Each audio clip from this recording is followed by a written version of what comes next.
Hello and welcome to Nazi Zombies Through the Ages, the trailer. I'm Will, and with me I have my friend Robert. Hello.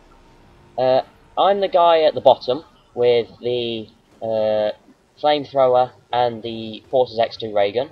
And I'm the guy at the top with, well, you can see what I've got, the Reaper, and I also have an upgraded MG, which changes out later on to an upgraded Browning, which is pretty good. But anyway, the reason we're posting this is because a new series is going to be coming out very soon. It's called Nazi Zombies Through the Ages, like we've shown on the intro. So without further ado, let Will tell us about what's going on in the gameplay. Right, at the moment, well, we were just having a random game of Dories, and I got hold of a flamethrower, which I really like, and Robert got hold of a PPSH, which he really likes. So we started basically circling around, getting to this doorway, I'd flame into it, Robert would cover our back, sort of. Most of the time. Most of the time. Sometimes I got bored. Yes. And we'd just keep circling around. And when we got to here, drop down, and then one of us would activate the electric barrier. It's whoever had most points would activate the barrier, and at this point I almost never had to activate it because Will had the point machine weapon, which was the flamethrower, obviously. I mean, I didn't really want to spam my ammo because it's in short supply. Really, it would have been better for me to have an SDG off the wall, but I don't know, when you get involved with a PPSH and an MG, you kind of tempted away from it. Yeah, yeah, so basically we just get here, get in the teleporter, wait to go again. But by the time we've teleported and got back to the mainframe, the electric barrier that we activated is fine again, and we can just use it as soon as we get there.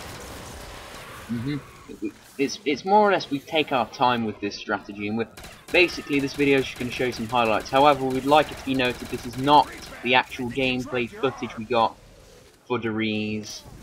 No. Which is a shame. Well, think about it, if we did have this one, it'd actually be pretty boring, because we were doing this for about 20 rounds. True. And we do end up with about 400,000 points each. It's quite ridiculous, this strategy is, because honestly you don't even need the amount of players we've got. You can do this on your own. You just need to make sure you get a flamethrower because it never runs out of ammo. Yeah, and you also need to know that you have to move fairly quickly if you're on your own, because obviously no one covering you. Yeah, Robert was watching my back, and we were able to sort of watch each other and where everything is. And I think, yeah, this is a good strategy, and we'd like you guys to try it out and tell us how well you did.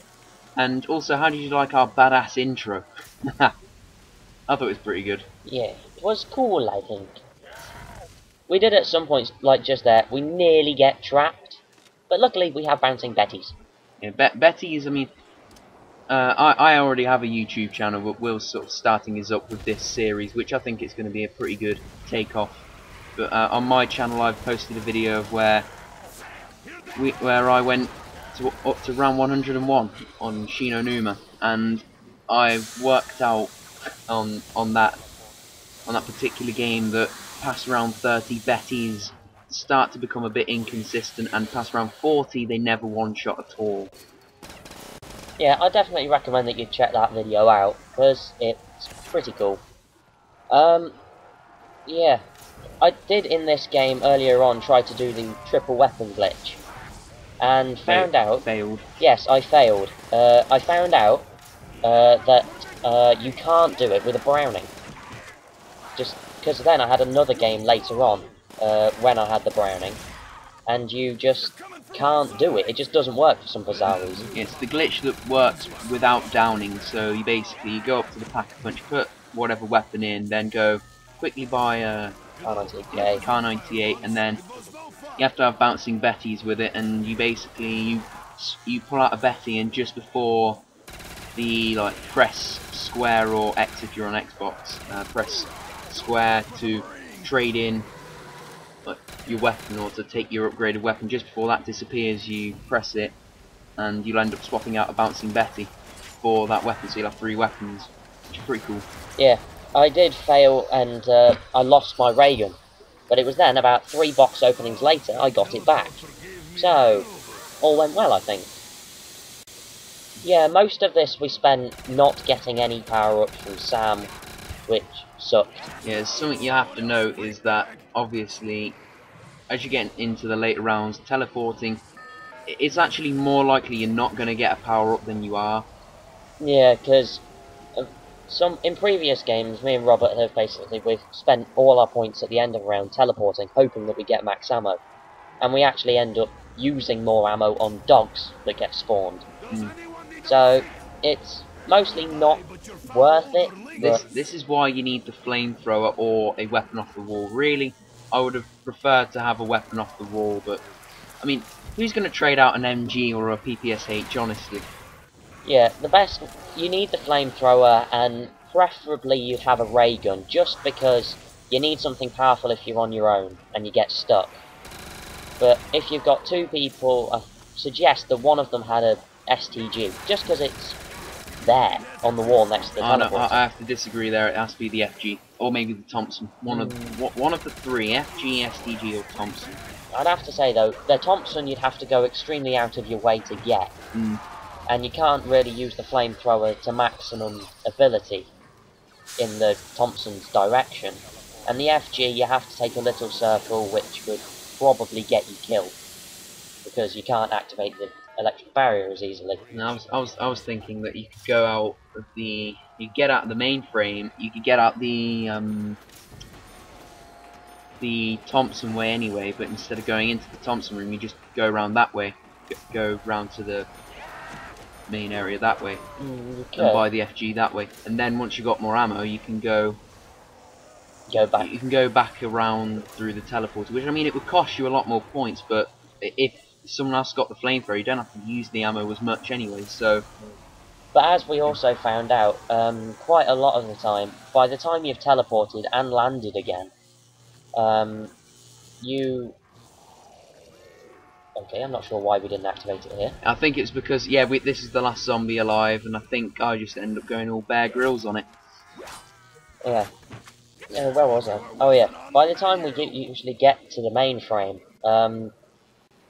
zombies have started coming over the fence into the mainframe's area, so... I think coming up here is a bit of insta-kill action. This is going to show just how good the Bowie knife and flamethrower both work when it comes to insta-kill. So, yeah, we got lucky with a power-up, and yeah, insta-kill says it all, just basically knife or torch.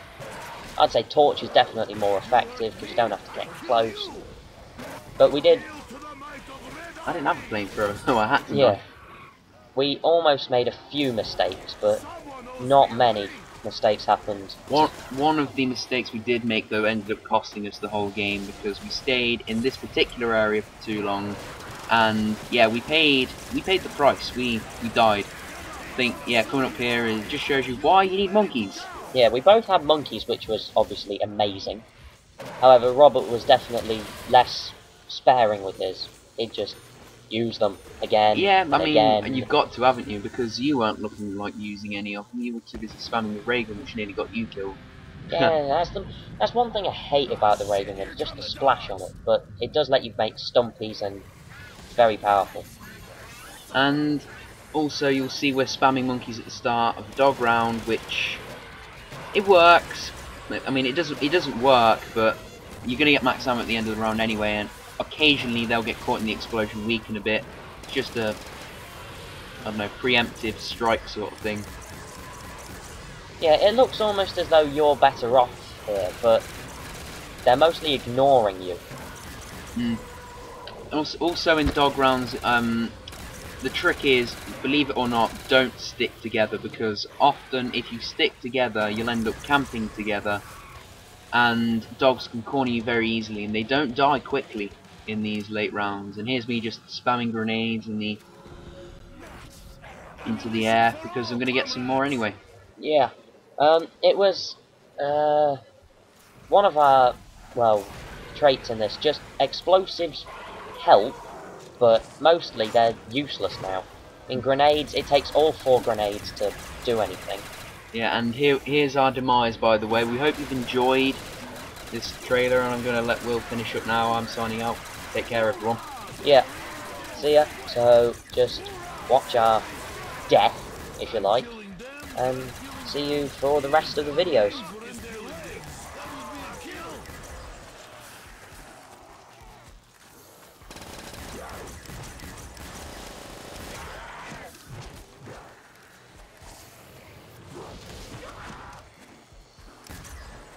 Sweet! Blood is gonna fly! You have no fear, Dempsey, like me.